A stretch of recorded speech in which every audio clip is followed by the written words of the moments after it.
안녕하십니까 여러분. 자, 앞에 순서에서 국어, 수학, 영어 선생님들 잘 들어보고 오셨죠? 자, 이번 시간에는 입시 시간입니다. 그래서 오늘은 6평 수시 전략의 나침반이 되다라는 내용으로 준비해봤습니다. 저는 입시연구소장 김원중입니다.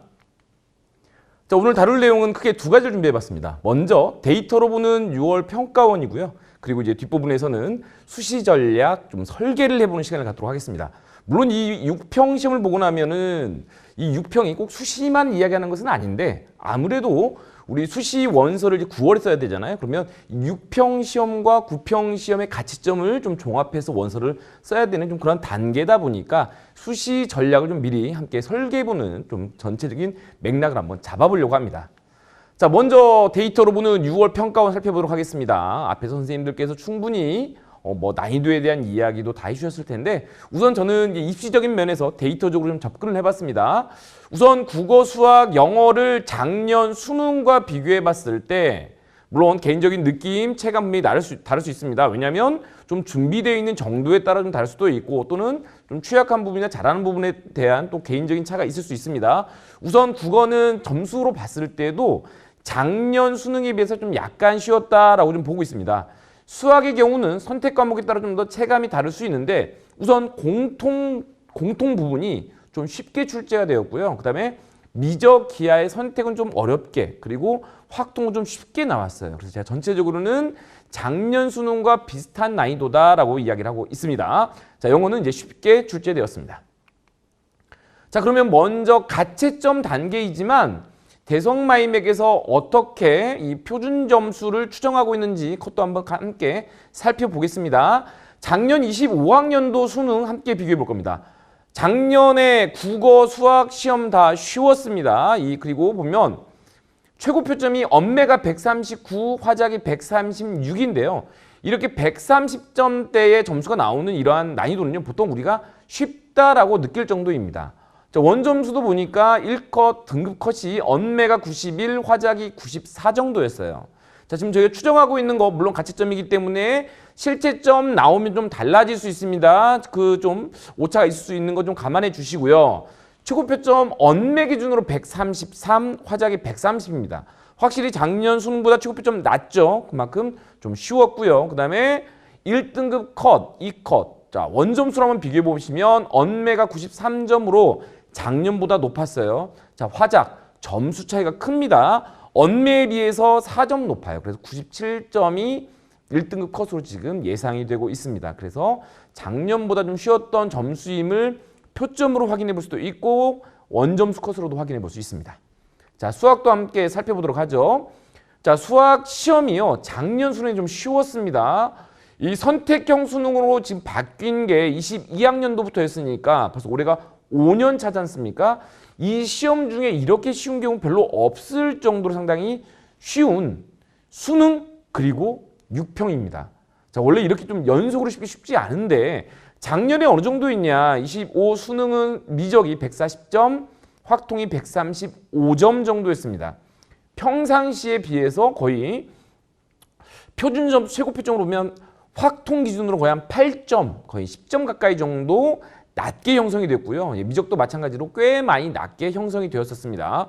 자, 원점수 컷 미적이 88점, 확통이 95점 정도였어요. 자, 그것과 비교해보면 이번 6월 평가원 저희가 추정하고 있는 것 어떻게 됩니까? 미적은 최고 표점 143이고요. 확통이 136점, 기하가 중간에 끼어 있습니다. 자, 원점수 컷도 보시면 점수 차이가 많이 납니다. 미적의 1등급 컷은 85점 정도로 보이는데요. 확통은 94. 그래서 우선 문항수로 봐도 꽤 많이 차입니다. 차이가 많이 나죠. 그러니까 두 문항 이상 지금 차이가 나고 있는 거예요. 거의 세 문항 가까이. 자, 미적의 2등급 컷도 74점, 확통 83점으로 점수 차이가 확실히 많이 나는데요. 그러면 우리 겁먹을 수 있습니다. 이 6월 평가원이 이 정도면은 수능이 어떻게 될까? 너무 걱정하지 마시고요. 6월 평가원은 어디까지 약간 점검의 부분이지 이 정도의 점수 차이가 크게 나진 않을 겁니다. 또 이게 수능으로 가면요. 또 이 격차가 좀 줄어드는 경향이 좀 있습니다. 네. 자, 지원자 현황 분석을 한번 살펴보도록 하겠습니다. 자, 이것도 좀 살펴봐야 되는 이유가 좀 있는데요.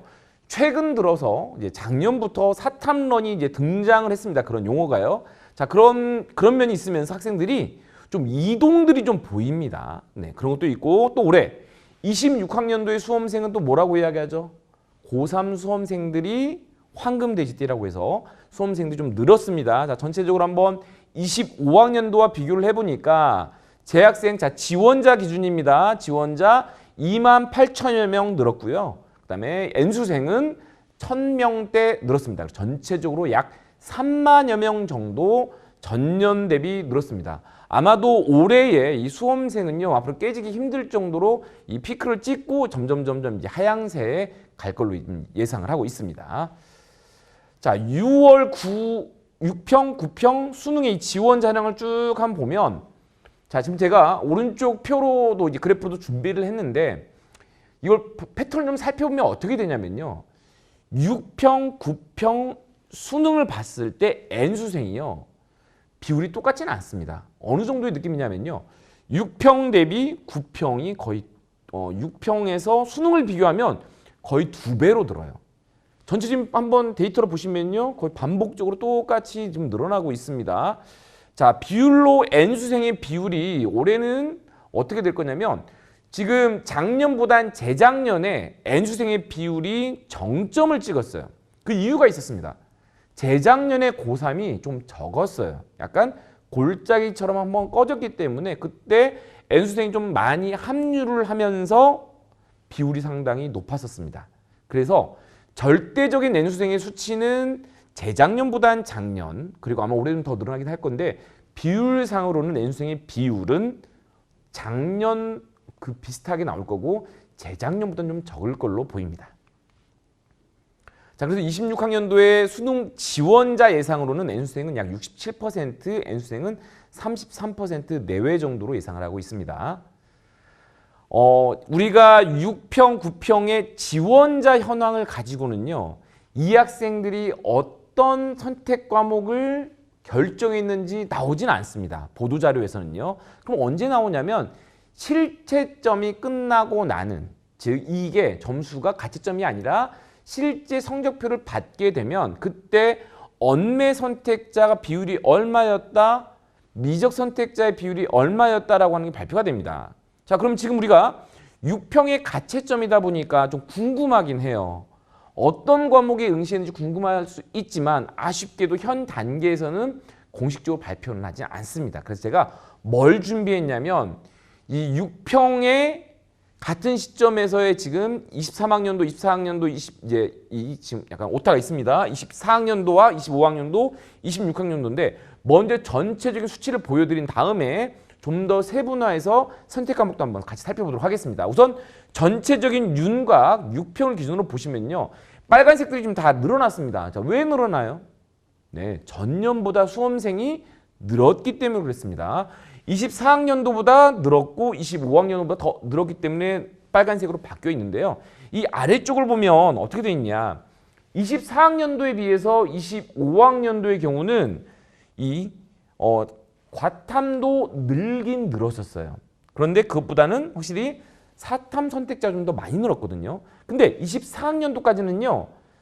과학에 여전히 서울 상위권 대학은 지정을 하고 있었기 때문에 넘어가는 학생들이 많지는 않았었습니다.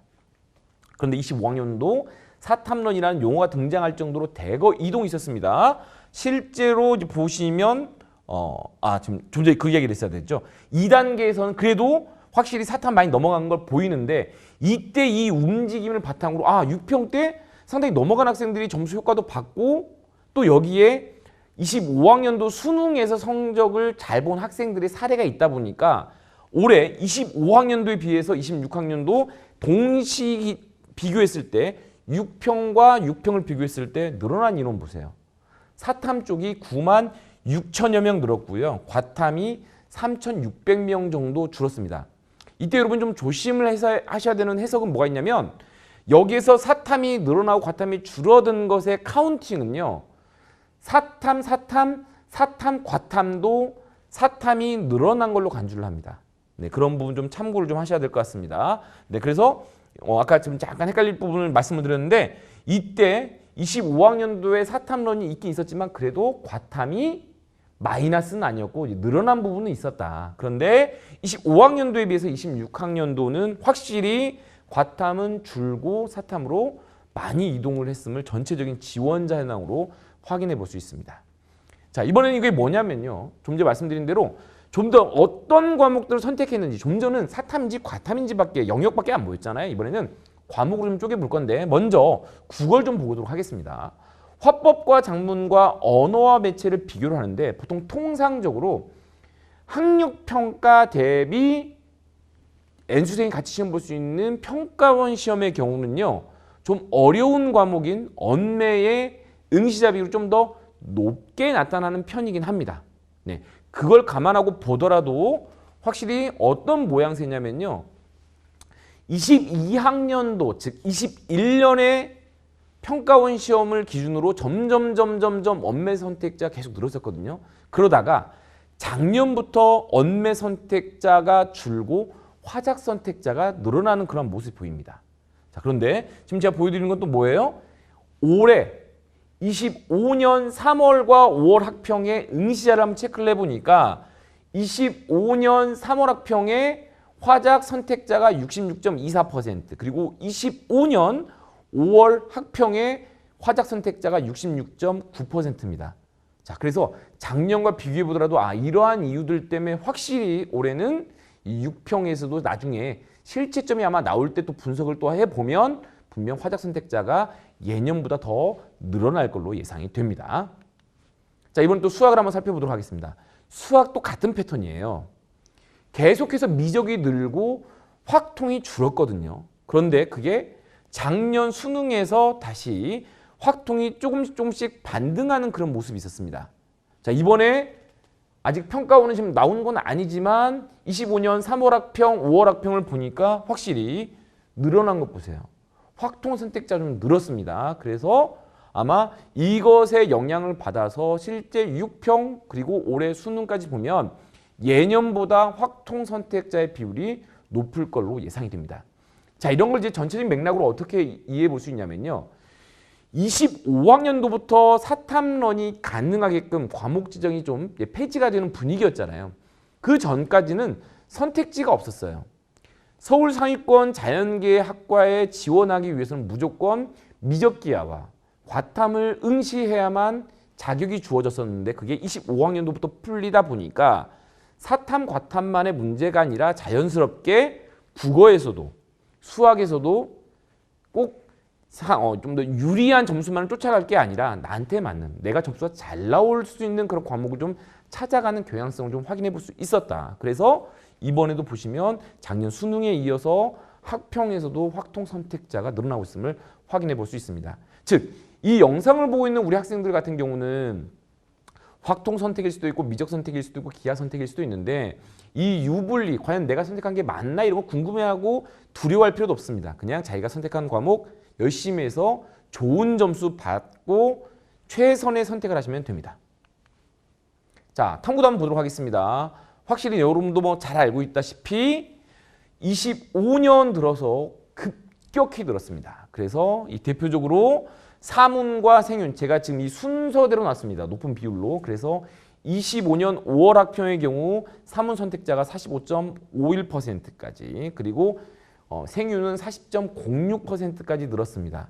이거 다 더해보시면요. 확실히 수치는 사회와 과학을 합쳤을 때 100이 아니에요. 예, 좀 수치가 더 큽니다. 보통의 100이 아니라 200까지 늘어납니다. 그렇기 때문에 과장된 거 아니야 라고 생각하지 마시고 딱 순수하게 두 개를 고를 수 있는데 사문을 선택한 학생의 비율을 전체 200% 중에 현재 45%다라고 이해하시면 되겠습니다. 자, 과학을 보겠습니다. 과학은 확실히 여전히 생명, 지구 순으로 이 원과목들이 높긴 높은데 확실히 비율이 예년에 비해서 많이 줄어들었음을 확인해 볼 수 있습니다. 그래서 생명이 22.16%, 지학이 21.12%, 물리 10.09 그리고 화학원이 많이 줄었습니다. 작년에 이미 많이 빠졌었는데요. 하필이면 작년 수능에서 화학원에 좀 만점자가 좀 많이 나오면서 컷이 만점의 표점과 100분에 좀 불리했던 상황이 있었거든요. 그러다 보니까 많은 학생들이 사탐으로 좀 넘어가는 경향성도 있고 과목을 선택하면서 화학을 좀 빠진 그런 경향성이 지금 패턴으로 좀 보인다라고 이야기해 볼 수 있겠습니다. 자, 6월 성적을 이제 활용하는 방법을 좀 체크해 봐야 되겠죠. 왜냐면 이 6월 평가원은 수능은 아니지만 확실히 확통의 그 학평 시험에 비해서 중요한 시험이긴 합니다. 왜냐면 우리는 3월 학평, 그다음에 5월 학평 같은 경우는 N수생 없이 고3 현역들만 보기 때문에 정확히 판단하기 좀 어려운 면도 있고 아직도 공부가 완성이 안 된 면도 있어요. 그래서 나름대로 긴장하고 오늘 6월 평가원 시험을 잘 보고 싶었겠지만 잘 본 학생도 있기도 하고 좀 못 본 학생이 있을 수도 있습니다. 자, 그러면 이 6평 어떻게 활용해야 될까 궁금하지 않습니까? 6월 모의평가는 크게 두 가지 의미가 있습니다. 첫 번째, 문항에 대해서 신유형이 됐던 어떤 난이도, 학생들을 좀 점검해 보는 면도 있고요. 그 다음에 학생도 그러니까 점검을 하고 또 하나는 문항의 테스트도 좀 있습니다. 그 테스트 버전이라고 생각을 하셔야 돼요. 자, 그래도 우리 수험생 입장에서는 이 6월 성적 참 궁금하고 어떻게 활용해야 될까? 자, 그래서 우선 제가 이 순서를 한번 정리를 해봤습니다. 대성마이맥 합격 예측 서비스에는요, 먼저 채점 서비스가 있습니다. 그러면 우리가 요즘은 입시가 복잡해가지고요, 이 점수로 어딜 지원할 수 있는지 체크를 해야 되거든요. 첫 번째, 뭘 체크해야 되냐면 과연 내 점수가 완성은 아니지만 정시로 어디까지 지원할 수 있지를 꼭 체크해 봐야 돼요. 왜? 그래서 내가 가지고 있는 학생부 경쟁력과 여러 가지 수능 최저 충족 여부 및 아니면 수능으로 얼마만큼 볼 걸 감안해서 원서를 써야 되기 때문에 그렇습니다. 그러면 그렇다 보면 내 점수가 적용되는 방식이 표준 점수 100분위 변표도 엄청 복잡하기도 하고요. 반영 비율도 다 달라요. 그래서 우리가 단순하게 뭐 원점수 합을 가지고 어느 대학 갈 수 있습니까? 말하기가 상당히 어렵습니다. 그래서 제가 이렇게 써놨습니다. 채점 서비스 받아보세요. 그런 다음에 또 우리 대성마이맥에서 체크하고 있는 실시간 등급것도 있기도 한데 더 나아가서 우리의 점수를 추정이긴 하지만 가장 합리적인 방식으로 추정을 해서 어느 정도 점수가 가능한지까지 합격 예측 서비스를 좀 받을 수 있습니다. 그래서 좀 체계적으로 좀 준비를 하고 점검할 수 있기 때문에 적어도 점수를 체크하는 방식으로는 꼭 이렇게 채점 서비스를 이용해서 단순 합이 아니라 반영 비율까지 적용되고 최대한 실제 정시에서 적용하는 방식과 근접한 방식을 좀 취해봤으면 좋겠습니다. 그래서 이 매뉴얼 좀 안내해 드렸습니다. 자, 현재 지금 오늘은 라이브다 보니까 이 정보가 좀 제한되어 있어요. 그래서 이 점수가 각각의 원점수에 매칭이 되는 표준 점수와 100분위 추정치가 있긴 한데 아쉽게도 제가 지금 이 라이브를 준비하는 과정에서는 좀 가져오기 좀 어려웠어요. 그래서 100분위 정도, 자, 지금 보여드리는 것은 자연입니다. 내가 받은 100분위 정도는 대략 이 정도를 갈 수 있다라고 이해하시면 됩니다. 나중에 이 영상이 또 다시 보기 하기로 올라오니까 이 자기의 가채점의 원점수와 해당하는 표점 100분위 매칭해서 한번 여기에 쭉 해서 대략적으로 어느 정도 지원 가능한지도 한번 점검해 보시기 바랍니다. 자, 자연을 보여드렸고요. 그 다음엔 인문입니다. 보시면 딱 이 순서대로 보시면 됩니다. 인문에서 수능을 잘 보면 제가 말하는 인문의 기준은 통상적으로 확통 선택의 사문 선택자가 좀 주류를 이루잖아요. 그 학생들 중에 점수가 만점에 가깝고 거의 틀린 게 없다라고 하면 의대도 지원할 수 있습니다. 이제는 과목증이 거의 풀리고 있기 때문에 오히려 지방 메디컬이 아니라 인서울 메디컬은 확통 사탐을 선택하고도 지원하는데 약간의 감점을 감수하고서도 충분히 지원할 수도 있습니다. 자, 지금 보여드리는 이 100분위는 각각의 어떤 서열적인 면들로 쭉 이제 일렬로 정렬되어 있다고 보시면 되겠습니다. 자, 우리 6월 모평은 어떻게 활용해야 되냐면 첫 번째, 시험 경향을 분석을 해야 됩니다.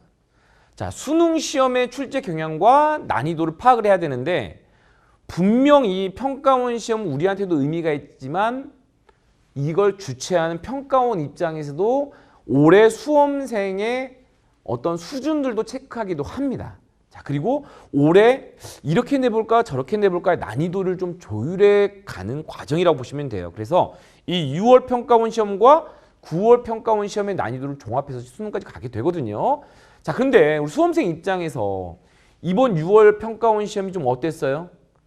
개인적인 점수를 떠나서 좀 쉽게 출제가 됐단 말이에요. 그러면 오늘 저 낮에도 계속 기자들한테도 막 전화를 받고 그랬는데 시험이 이렇게 쉽게 나오면 수험생 입장에서 어떻습니까? 네, 당연히 특히 최상위권 같은 경우는 변별력이 좀 떨어질 수 있습니다. 무슨 말이냐면 시험이 좀 어려우면 좀 위쪽 부분이 뾰족뾰족해요. 그래가지고 시험을 잘 본 학생, 극상위권도 보면 옆에 경쟁자들이 별로 없고 쭉쭉쭉 이게 막 벌어질 수가 있어요, 간격이. 그런데 시험이 좀 쉽지 않아요. 그러면 만점자도 많을 수도 있고요. 점수가 고만고만할 수 있어요. 그러면 변별이 좀 잘 안 될 수 있습니다. 자, 이 말씀을 드리는 것은 분명 이번 시험은 좀 쉬웠기 때문에 변별이 좀 안 될 수 있는데 이걸 가지고 올해 수능이 어떻게 될까요? 너무 걱정하지 마세요. 분명히 평가원에서 다 종합적으로 검토를 하고 좀 낼 건데 우리는 어떤 마음으로 준비를 해야 돼요? 이번 시험이 쉬웠지만 이거보다는 좀 어렵게 나올 거다. 그냥 단순하게 이만큼만 공부해야지라고 어리석게 생각하지 마시고 좀 열심히 좀 하셔서 좀 더 세게, 좀 깊이 있게 공부를 좀 하셨으면 좋겠습니다. 자, 그런 면에서 출제 경향과 난이도를 파악하고 있고 또 나를 점검하는 시간이었습니다. 자, 문제 해결 전략의 개별을 좀 맞춤을 좀 해야 됩니다. 그러니까 이제 아무래도 오답하는 과정에서 아니면 문제를 푸는 주어진 수학 시험도 30문제를 100분 동안 풀어야 되는데 분명 내 점수에 또는 내 수준에서 푸는 순서랄지 아니면 어쩔 수 없이 현 단계에서는 몇 문제 빼고 다시 풀면서 검토하는 시간을 갖든 약간 개인적인 전략이 좀 다를 수 있습니다. 그래서 문제 해결하는 전략을 좀 나한테 맞는 방법이 뭘까를 좀 점검하는 그런 활용으로 좀 하셔야 됩니다. 많이 하는 얘기입니다. 모의고사는 말 그대로 모의 점검이기 때문에 이 점수에 너무 들떠 있을 필요도 없고요. 못 봤다고 주눅들 필요 없습니다. 우리는 딱 하나, 목표는 똑같습니다. 더 열심히 해서 지금보다 더 나은 점수를 받으려고 최선을 다해야 되는 거지 이 모의평가 말 그대로 딱 모의라고 했습니다. 진짜 아니에요. 진짜는 수능날 정해집니다. 자, 취약 영역을 파악하는 데 도움이 되게끔 해야 됩니다. 자, 우리 모의고사는요. 말 그대로 진짜가 아니고 내가 실전 감각을 기르기도 하지만 한편으로는 내가 가려운 부분을 좀 노출되어야 돼요. 아, 내가 이 부분 몰랐구나.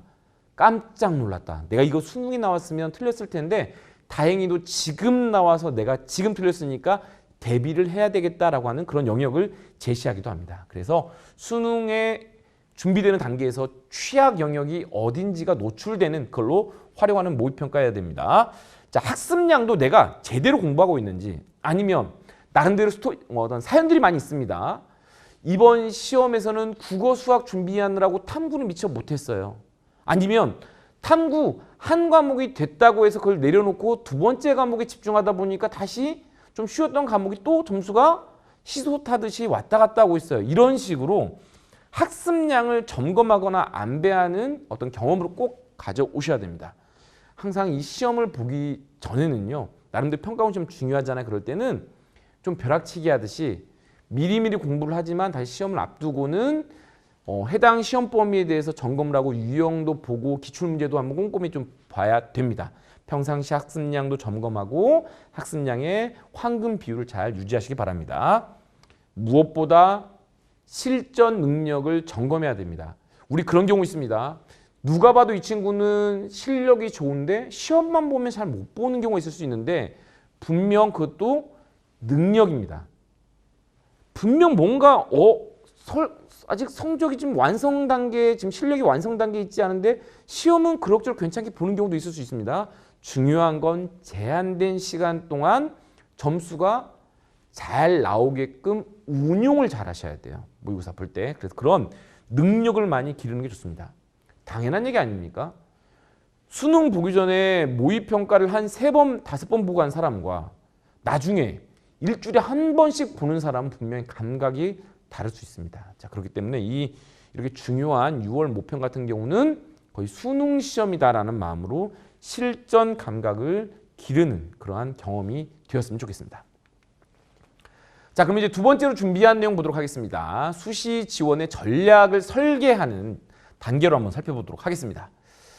올해 이제 역시 사람들이 많은 관심이 있는 게 바로 뭐냐면 25학년도는요. 그 전년에 비해서 의대 증원이 1,500명 정도 늘고 그리고 올해는 다시 500명을 늘려서 24학년도에 비해서 2,000명 늘리기로 했던 시나리오가 있었거든요. 근데 이게 여러 가지 문제들이 좀 많이 있었지 않습니까? 그러면서 26학년도에는 다시 원점으로 돌리기로 했어요. 그래서 24, 25, 26을 보면 24 인원 대비 25는 확실히 수시 정시 모두 늘었어요. 그러다가 다시 원점 돌아가니까 다시 원점으로 내려왔어요. 이때 조심해야 될 게 있습니다. 우선 제가 전체적인 표에서는 지금 뭐 다 보여드리진 못하는데 여기서 보시면 수시하고 정시의 경우는 또 어떤 속사를 좀 살펴봐야 되냐면 우선 의대 쪽만 보더라도요. 이게 2,000명이 될 거다라는 시나리오에서 각 대학별로 지역 인재를 이미 많이 늘렸거든요.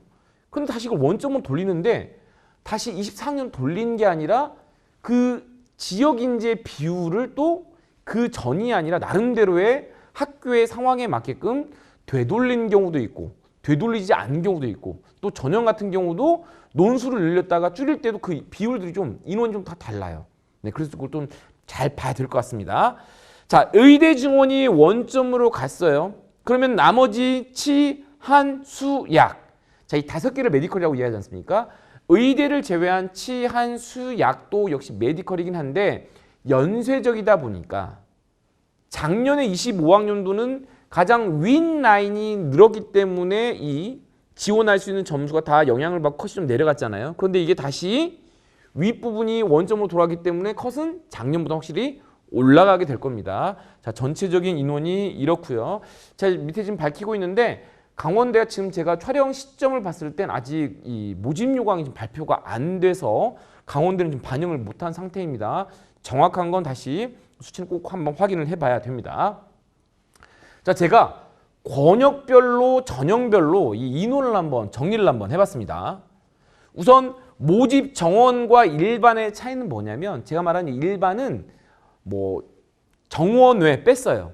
기회균중도 뺐어요. 그러니까 보통 이제 영상을 보더라도 거의 대부분 일반적으로 정원 내에 일반 전형들이 많기 때문에 이제 그 자료를 준비를 한 건데요. 이렇게 일반 전형을 쭉 봤을 때 증감을 조사했는데 자, 어떻습니까? 파란색은 다 모두 감소해요. 그래서 수시와 정시를 봤을 때 일반, 수시에서 일반 전형 지역 인재 모두 파란색입니다. 그렇죠? 또 보시면 이 지역 인재 같은 경우도 감소하는 비율이 꽤 높습니다. 그래서 검은색은 지금 현재 26학년도 계획된 인원이고 파란색은 전년 대비 지금 떨어진 걸 보입니다. 모든 권역별로 전형별로 다 줄었다고 보시면 되겠습니다. 그래서 24학년도의 총원으로 다시 회귀를 한 상태입니다. 자, 그러면 이제 전체적인 메디컬도 간단하게 수치지만 말씀을 드렸고요. 또 서울 주요 학교들도 어떤 변화 사항이 있는지도 함께 살펴보고 뒤에서 지원 가능한 어떤 팁들 좀 드려보도록 하겠습니다. 먼저 서울대를 한번 살펴보도록 하겠습니다. 자, 수시 모집은 크게 두 가지 방식이 있습니다. 학교당 2명, 재학생 2명만 지원할 수 있는 지역 균형이 있고요. 그 다음에 일반 학생들이 지원할 수 있는 일반 전형이 있습니다.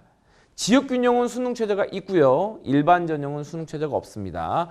둘 다 단계형으로 진행되고 있습니다.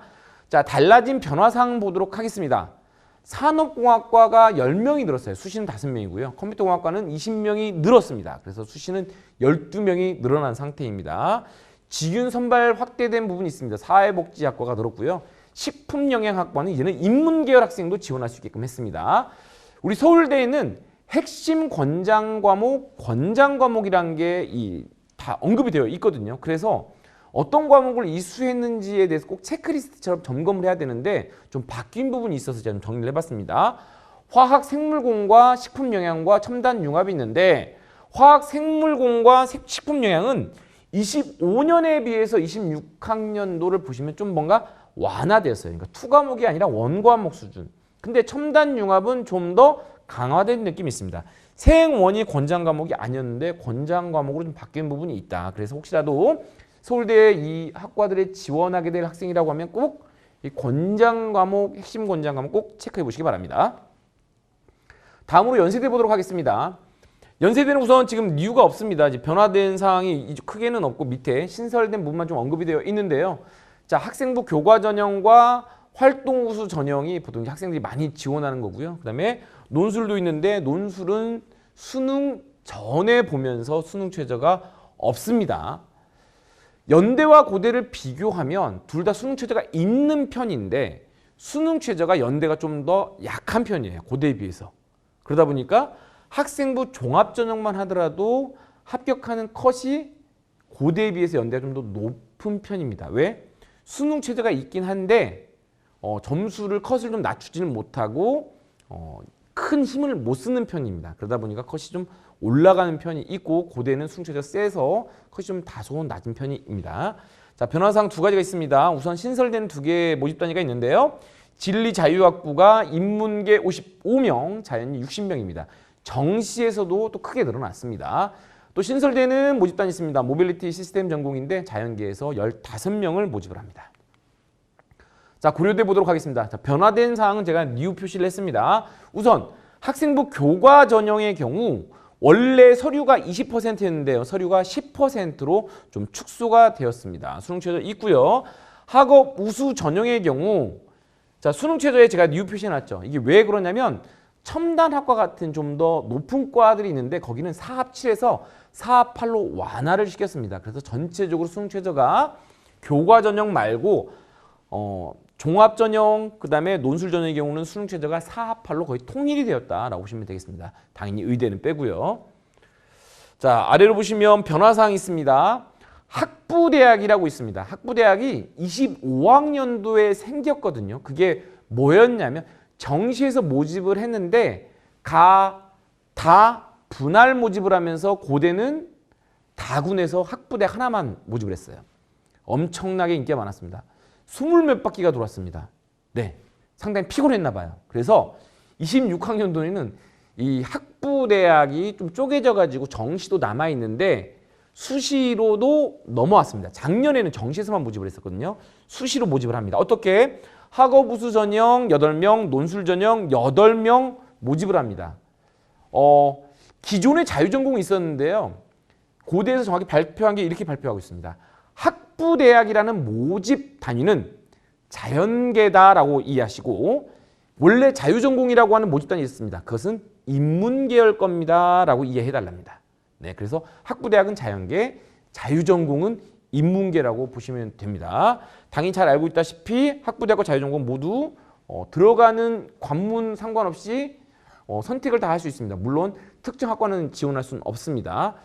자, 자연계열의 경우 과목 지정이 폐지가 되었습니다. 그렇기 때문에 이제부터는 연대처럼 이제는 사탐을 응시하고도 자연계학과에 지원할 수가 있게끔 되었습니다. 자, 성균관대 살펴보도록 하겠습니다. 성균관대 우선 학교장 추천인 교과 전형 있고요. 그게 달라진 건 없습니다. 수능최저 있고요. 융합형 탐구형은 우리 흔히 말하는 납치 전형이라고 이야기합니다. 면접이 없어요. 서류 100%이고 수능최저가 없습니다. 성균 인재 전형이 있는데요.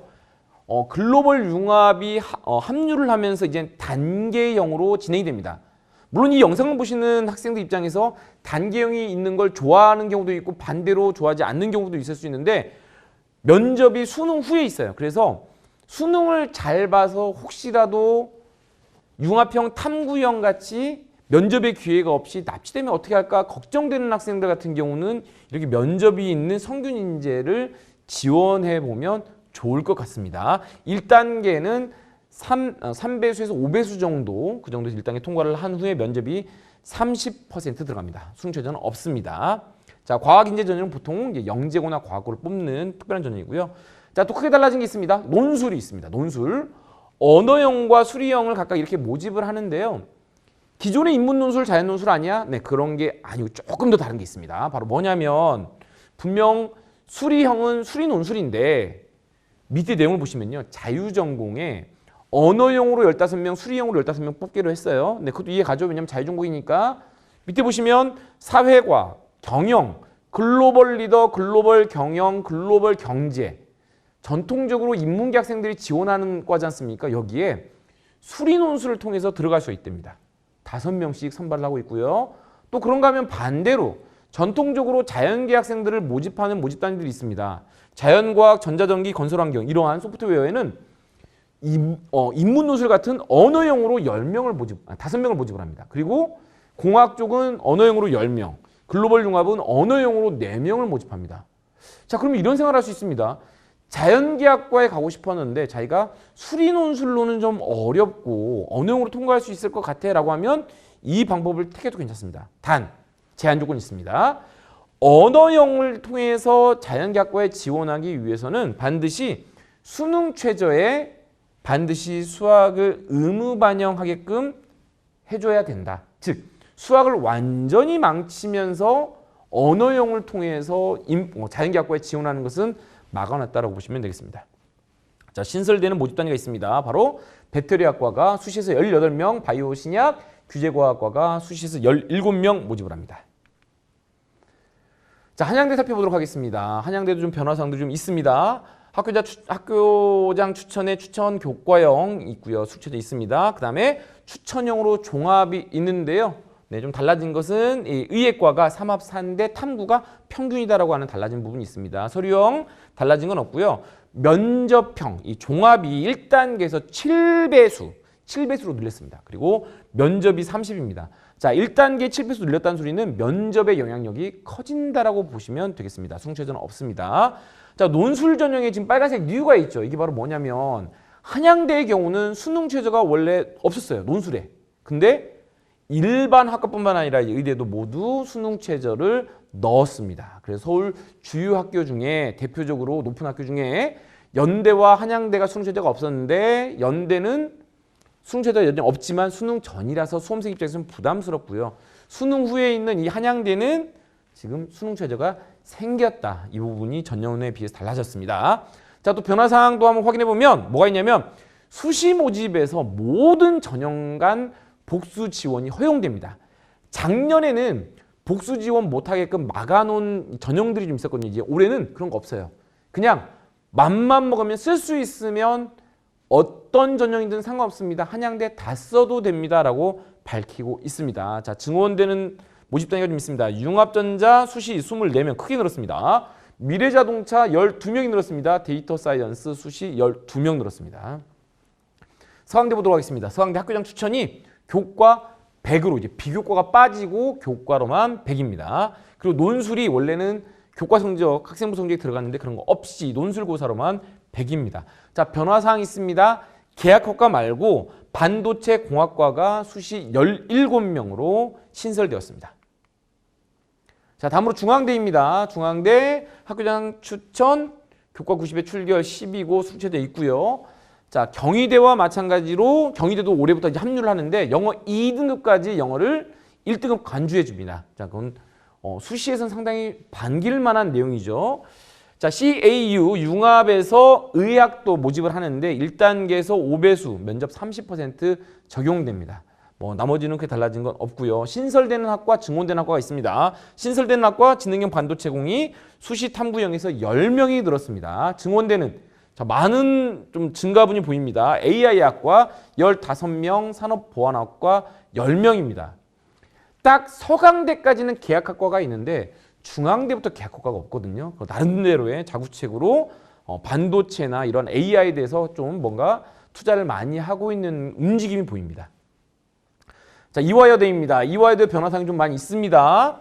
교과 100%로 뽑고요. 수능최저 2합 5입니다. 새로 바뀐 겁니다. 그리고 미래인재 서류형에서 수능 최저 국포 2합 5인데 원래 저보다 높았어요. 인문계 쪽을 좀 완화시켜줬습니다. 국어를 포함한 2합 5이고요. 또 미래인재가 원래는 서류형만 있었는데요. 면접형이 생겼어요. 그러면서 수능 최저 없고 면접이 있는 제가 볼 때는 이화여대 정도 지원할 만한 여학생들이라 하면 이 새로 생긴 미래인재 면접형을 상당히 반길 것 같습니다. 자, 논술도 이 종합형처럼 인문계 쪽은 국포 2합 5로 완화시켜줬습니다. 자, 의예도 모집을 합니다. 사합5입니다. 상당히 높아요. 네, 이렇게 이화여대 확인해 봤고요. 자, 경희대 살펴보도록 하겠습니다.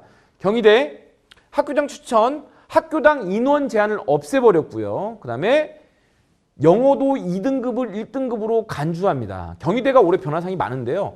정시에서도 원래 영어의 반영 비율이 좀 높았거든요. 그런데 완전히 정시에서도 반영을 확 줄였고요. 수시에서도 중앙대처럼 2등급도 1등급으로 간주하고 있습니다. 자, 공교롭게도 최근 들어서 작년, 재작년에 영어가 좀 어렵게 출제되었는데 만약에 그러한 상황이라면 수험생들 중에 영어가 살짝 미끄러진 학생들은 그래도 영어가 2등급이어도 아, 다행이다.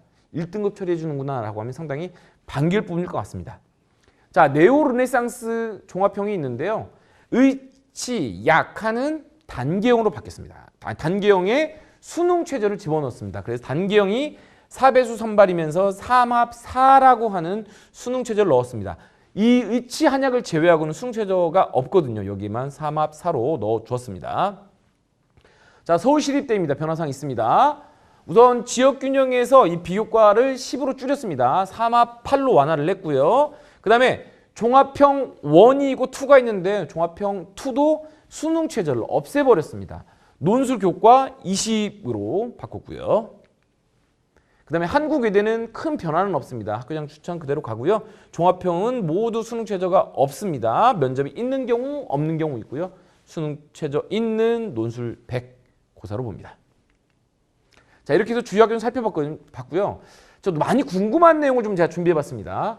아무래도 의대 증원이 다시 원점으로 돌아갔잖아요. 의대가 늘어도 궁금하고 줄어도 또 궁금하게 되는데 그래서 제가 이걸 우리가 저희 팀에서 좀 정리를 한번 해봤습니다. 우선 학생부 종합전형의 경우는 비교과가 있다 보니까 좀 이제 헤아리는 게 좀 어려워서 우선 단편적으로 학생부 교과 전형을 좀 정리를 해봤습니다. 우선 26학년도와 25학년도인데 권역별로 우리가 대학 어디가에서 노출하고 있는 70% 컷이 있습니다. 우선 25학년도의 내용을 모두 권역별로 제가 70% 컷을 평균을 내봤고요. 그리고 최저는 또 무슨 뜻이냐면 그 권역 중에 가장 낮은 대학의 70% 컷이 있잖아요. 그걸 또 이제 정리를 해봤습니다. 자, 이랬을 때 26학년도는 다시 원점으로 돌아간다고 했잖아요. 단순하게 24학년도를 단순하게 활용할 수가 없어요. 물론 아쉬운 대로 예측하기 힘들다면 아니면 이 영상을 보고 있지 않는 경우라고 하면 그냥 24학년도 자료를 참고하면 되는데 제가 이렇게 지금 우리 마이맥 영상을 보는 학생들을 위해서 지금 준비해 봤습니다. 전체적으로 점수를 보면 그냥 제가 막 갖다 붙인 건 아니고요. 꽤 오리션도 분석을 하면서 정리를 해봤습니다. 의대 증원이 없어지면서 원점을 회귀하다 보니까 컷들이 다 지금 다시 위로 올라갑니다. 네. 그러니까 수도권 같은 경우는 원래 이제 서울권은 늘어난 분이 없었기 때문에 그렇고요. 수도권에 같은 경우는 지금 또 많이 축소가 됐거든요. 그래서 70% 평균이 1.09 정도였어요. 작년에.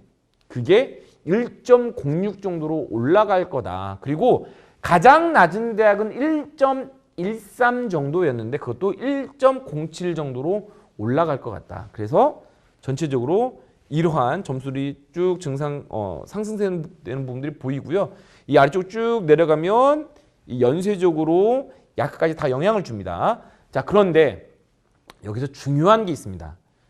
이 학생부 전형의 경우는 수능 최저가 메디컬은 세요.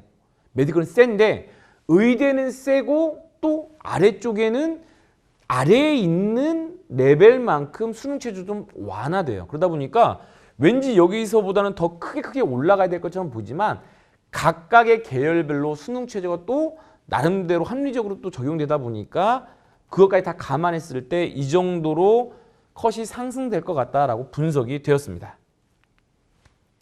자, 이번에는 또 이제 지역 인재만 한번 또 정리를 해봤습니다. 왜냐하면 이 영상을 보는 학생들 중에는 또 지역 인재로 또 지원하고자 하는 학생이 있을 수도 있다 보니까요. 자, 확실히 앞 페이지에서 보는 것에 비해서 70% 컷이나 70% 그러니까 평균치나 최저치가 확실히 앞 페이지에 비해서도 낮습니다. 저 파란색 부분이 있죠. 이건 뭐냐면 각 권역별로 수능 최저가 좀 높은데 펑크난 데가 좀 있었어요. 이 펑크난 경우는 제가 지금 파란색으로 정리를 좀 했거든요.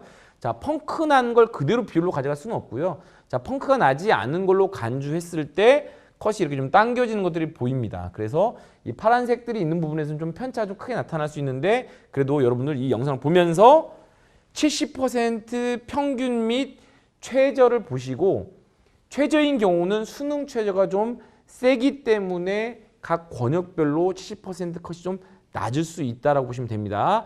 또 다시 한번 말씀드리지만 70% 컷이기 때문에 100%까지는 아직 여지가 좀 있다라고 보시면 되고요. 당연하게도 수능 최저가 매우 중요한 변수라는 것은 까먹지 마셔야 됩니다. 자, 나머지도 한번 또 자세히 다 보여드리면 좋은데, 자, 보통 지금 제가 개별로 다 상담을 해줄 수 없으니까 제가 이렇게 준비를 한번 해봤습니다. 나름대로 내신과 이 모의고사, 내신과 수능 어떤 경쟁력을 가지고 이 조합별로 이러면 이 정도 쓰면 될 것 같습니다. 좀 간단하긴 하지만 좀 정리를 한번 해봤습니다. 우선 이 학생은 제가 어떤 의미로 좀 정리해봤어요? 네, 내신이 1등급 때 그리고 수능 경쟁력도 1등급 때 그러니까 지금 오늘 본 평가원 시험을 한 1등급 정도 받는 학생이다라고 생각을 하면 저는 이렇게 생각합니다. 물론 인문계 학생도 있을 수 있고 자연계 학생들도 있고 또는 성적이 좋아도 꼭 의대 가는 건 아니니까 다 그건 개인적으로 생각하는 게 다 다를 수 있습니다. 어디까지나 저라면 이렇게 아마 통상적으로 만났을 때 이렇게 제안할 것 같습니다. 적정한 메디컬. 왜냐하면 1점대라고 해도 1점 극초반인지 1점 중반인지 1점대 후반인지 또 다를 수 있거든요. 그렇기 때문에 각 점수에 해당하는 적정 메디컬이나 아니면 서울대 정도의 학생부 전형을 소신 지원, 그러니까 충분히 쓰고 싶은데 써보지 않을까 그렇게 제안할 것 같고요. 자, 이번 이 학생은 내신은 좋은데 수능이 좀 낮아요. 2등급대예요. 그러면 좋은 내신을 살려야 되잖아요. 그래서 최저가 낮은 메디컬을 도전하거나 아니면 스카이 정도의 학생부 전형에 적정 지원할 것 같습니다. 물론 스카이를 지원하다 보면 또 수능 최저가 부담이 되면 또 서성한까지도 같이 염두에 둘 수 있을 것 같습니다.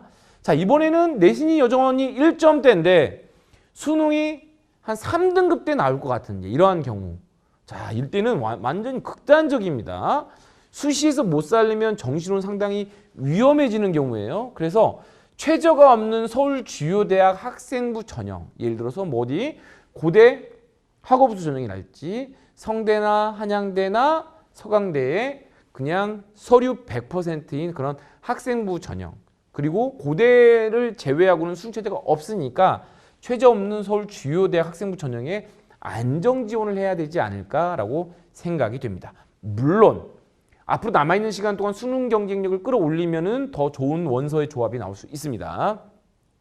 자, 이번에는 수능이 1등급대인데 내신이 2등급대로 좀 낮은 경우를 한번 보도록 하겠습니다. 이런 경우는 스카이 학생부 전형, 메디컬 논술 전형이 적정 지원 정도로 보입니다.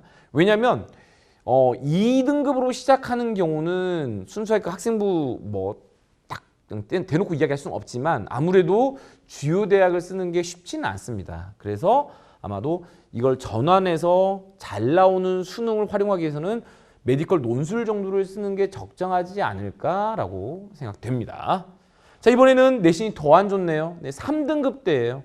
수능은 1등급대입니다. 그러면 보통 이 학생들 같은 경우는 메디컬 및 서울 주요 대학의 논술 전형으로 좀 지원해 보는 게 좋을 것 같습니다. 그래서 논술 전형 같은 경우도 수능 후에 내가 갈지 말지를 결정을 하고 수능을 더 잘 보면 정시로 가면 되고요. 만약에 안 되면 수능 최저를 충족하면서 논술로 통과하면 될 것 같습니다. 자, 이번에는 내신이 3등급대, 수능이 한 2등급대의 조합입니다. 이럴 때는 저는 이렇게 제안을 합니다. 서울 주요 대학의 논술 전형이 좀 적정하다. 자, 이 정도의 지원이 적당해 보입니다. 자, 수능이 더 낮네요. 이럴 때는 수능이 한 3등급대, 또 3등급 후반대로 넘어가기 시작하면요. 상당히 부담스럽습니다. 정시로 가는 게. 그래서 이런 경우 지금 내신도 좀 좋지 않은 상황이라서 낮은 최저거나 아예 수능 최저가 없는 이러한 논술 전형을 적절하게 조합을 만들어내는 게 어떨까라고 생각을 합니다. 실제 이것도 뭐 느낌적으로 말씀드리는 게 아니라 저도 이제 대치동 현장에서 상담을 해주면서 보통 이 정도의 점수 조합이 있으면 실제 이렇게 가이드를 해주는 편입니다. 자, 입시 성공의 팁 하면서 이제 마무리 지을 건데요. 먼저 수시 합격의 비결은 당연히 학생부 전형의 경우는 보통 내신이 너무너무 중요하잖아요. 그런데 거기 못지않게 수능 최저가 있기도 하고요. 수능 최저가 없어도 학생부 전형에 힘을 실어줄 수 있는 것은 수능입니다. 왜? 수능이 잘 나오면 좀 더 과감하게 쓰면서 좀 더 짜릿하게 붙을 수도 있거든요. 그렇기 때문에 수시 합격의 비결은 당연히 내신 성적과 수능, 이 두 가지가 다 중요합니다. 정시 합격의 비결은요, 당연히 뭐 아무 말 할 수 없죠. 당연히 수능이죠. 자, 목표를 점검해야 되고요. 이제 6평이라고 하는 나름대로 중요한 시험을 좀 받지 않습니까? 이럴 때는 정말 내가 적정하게 어디까지 갈 수 있는지 내가 공부하는 걸 다 점검도 하는데, 수시 원서 쓸 땐 합리적으로 전략을 세워야 됩니다. 무슨 말이냐면 무조건 수시는 시원하게 쓰는 거야, 아니면 내가 써보고 싶은데 쓰는 거야 라고 하면 기회가 오지 않을 수도 있어요. 그러니까 여러분의 뭐 학생부 경쟁력이나 또 수능 모의고사의 이 추이들을 감안하면서 좀 합리적으로 지원하는 것이 합격 확률을 높일 수 있습니다. 아시겠죠? 자, 마지막 페이지입니다. 자, 지금 대성마임에게 배너에도 지금 광고가 있는데요. 제가 직접 해드립니다. 제가 직접 상담을 해드리는데 이미 노출이 돼 있어요. 이제 얼마 시간이 안 남았습니다. 6월 8일까지 지금 접수. 이미 지금 많은 학생들이 지금 사연을 보내줘서 지금 신청을 한 경우가 있는데, 자, 지금 시간 얼마 남지 않았습니다. 6월 8일까지니까 나름대로 내가 수시가 됐던 뭐 정시가 됐던 전반적인 내용들 고민이 있으면 사연을 보내주시면 제가 선정을 해서 직접 상담을 해드리도록 하겠습니다. 아시겠죠? 자, 오늘 6평 시험을 보고 정말 피곤한데도 각 어떤 영역들 분위기도 좀 보고 또 이제 수시 전략에 참고를 하기 위해서 이 영상을 보시는데 정말 고생 많으셨고요. 아직 우리 오답 제대로 한 시간 없잖아요. 그렇죠? 좀 차분하게 오늘과 내일 통해서 오답 노트 체크도 잘 하고, 그다음에 학습량 잘 조절하면서 반드시 올해 수능에서 성공할 수 있다라는 마음 불안하지 마시고 끝까지 최선을 다하시기 바랍니다. 저도 여러분이 성공하는 그날까지 계속 대성마임에게서 여러분을 가이드하고 응원하도록 하겠습니다. 지금까지 김원중이었습니다. 감사합니다.